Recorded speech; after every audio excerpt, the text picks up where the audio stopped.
বড় কি বলা হয় যে রাজনীতিতে দীর্ঘ কেরিয়ার, একজন মুক্তিযোদ্ধা, যিনি মুক্তিযুদ্ধকে অন্তরে ধারণ করেন বোঝাই যায়। আর ক্যারেক্টারটার নাম হচ্ছে বিএনপি চেয়ারপারসনের উপদেষ্টা অ্যাডভোকেট ফজলুর রহমান। 70-এর উপরে বয়স, কিন্তু এখনো যে চুকা চুকা কথা কয় আর যে বজ্র কণ্ঠে আঙুল টাঙুল নাড়ায়, ইভেন কি পরিমাণ সাহসী মানুষ, ওনার বক্তব্যগুলো দেখলেই বোঝা যায়। বুঝতে পারছেন, ছবি দেখে আর তো বর্ণনা দেওয়ার দরকার নাই, নামে ওনার পরিচিত। আচ্ছা, তিনি আপনারা বলছেন মানে জাতীয় নাগরিক পার্টির বিরুদ্ধে এত শক্তভাবে অবস্থান নিয়েছেন এবং ডক্টর মোহাম্মদ ইউনূসের বিরুদ্ধেও, প্লাস আমাদের যারা উপদেষ্টা আছেন তাদের বিরুদ্ধেও। বাংলাদেশে গত 7 মাসে এই অন্তর্বর্তী সরকারের বিভিন্ন বিষয় নিয়ে যথেষ্ট কড়া সমালোচনা তিনি করেন। তিনি বলছেন যে একলা নির্বাচন করলে 3টা সিট পাবে না, 300 সিটের পাওয়ার দেখাইতেছে, প্রশাসন দখল করে বসছে, 2% লোক নাই, পায়ের উপর টেঙ্গির উপর টেঙ্গি তুলে কথা বলে, ইউএনও ডিসি চলে তাদের কথায়, প্রশাসন চলে তাদের কথায়। মানে তিনি বলছেন জাতীয় নাগরিক পার্টিকে নিয়ে। তিনি তারপর আবার জামাতকেও তিনি কিন্তু ছাড়েন না। জামাতকে নিয়ে কড়া ভাষায় যে মুক্তিযুদ্ধ, রাজাকার, এই ইস্যুগুলা আওয়ামী লীগ সরকার যাওয়ার পর বিএনপির মধ্যে সবচেয়ে বেশি যিনি সক্রিয় ভূমিকা পালন করছেন তিনি হচ্ছেন ফজলুর রহমান। তিনি বলছেন যে জামাতকে ইঙ্গিত করে বলছেন, বাপের বেটা হলে ইলেকশনে আসো, ইলেকশনে দেখা যাবে বাংলাদেশের মানুষ কারে দায়িত্ব দেয়, তখন বেটাগিরি কইর, এই দেশে মুক্তিযুদ্ধ বেঁচে থাকবে, আমরা বাঁচিয়ে রাখবো।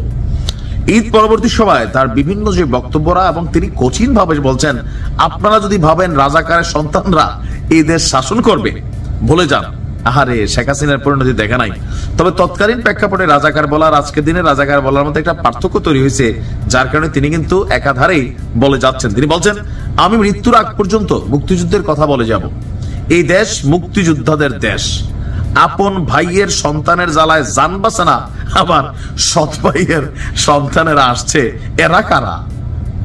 যারা ওই মুক্তিযুদ্ধের সময় দালালি করছে, মুক্তিযুদ্ধের সময় যারা রাজাকার আলবদর ছিল, তৌহিদি জনতা, আমার পোস্টারে কেন জুতা মারেন, আমার কপালেও মারেন, কারণ এই দেশ স্বাধীন করে আপনাদের মাফ করছি বলেই তো বাইচে আছেন। মানে অপরদিকে বিএনপির আরেকজন নেতা, তিনিও ভাই কালকে মাঠ গরম করে ফেলছে। মানে জাতীয় নাগরিক পার্টি জামাতের বি টিম, তিনি এটা মনে করছেন যে জামাতি টেকনিক্যালি জাতীয় নাগরিক পার্টিকে বানাইছে।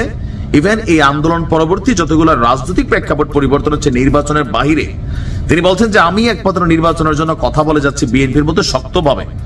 এত শক্ত করে কেউ কথা বলে না, তবে সাহস আছে বুড়ার। দেখা মনে হয় না 73 বছর বয়স। আপনি গলার আওয়াজ শুনছেন, ওনার বক্তব্য দেখবেন।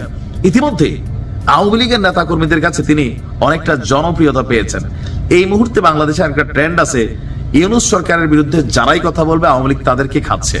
একসময় শেখ হাসিনার বিরুদ্ধে যারাই কথা বলতো, হোক হিরু আলম, হোক কোন ওই যে আপনার দুবাইতে থাকতো রেন্ডি কি একটা ছিল, এইখানে দেখছি সবাই নেত্রী বানাই ফেলছিল। কেন? কারণ স্রোতের বিপরীতে গা ভাসানো লোক আসলে সাহসী। তবে যেই গতিতে ফজলুকা গা গাচ্ছেন, কখন যে একটা বুলডোজারে হোসট খান, আমার কিন্তু সিরিয়াসলি টেনশন হয়। কারণ ওনারা অনেকেই কিন্তু টার্গেট করে ফেলছেন, অনলাইন কিংরা।